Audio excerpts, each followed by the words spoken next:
Yəni, ey mütəkəllimlər, ey əşarilər, ey mu'təzillər, üç nəsildən etiqad götürürük biz. Afiyyət üzərinə etiqad götürmüşük. Siz 4 əsr sonra etiqad götürmüşsünüz. Bəla vaxtı, müsibət vaxtı, biz salamatçılıq vaxtı. Necə ola bilər ki, biz bəla içində olaq, siz salamatçılıq içində olasınız? Subhanallah. Bax, ona görə biz həmişə deyirik ki, sələfin fəhmi, sələfin etiqadı, sələfin yolu. Nəyə görə? Çünki sələf salamatçılıq üzərində olub.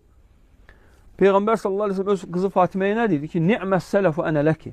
Dedi ki, mən sənin üçün nə gözəl sələfəm, yəni məndən ibrət al. Sələf yəni o mənada. Yəni, bu Allah Əzə və Cəllə deyir, وَالسَّابِقُونَ الْأَوَّلُونَ مِنَ الْمُهَاجِرِينَ وَالْأَنْصَارِ وَالَّذِينَ اتَّبَعُهُمْ بِالْإِحْسَانِ رَضِيَ اللّٰهُ عَنْهُمْ وَرَضُوا عَنْهُ. Deyir ki, dində hamını ötüb keçən birincilər, mühacirlər və ansarlar və dində onlara ən gözəl şəkildə tabi olanlar, Allah onlardan razıdır.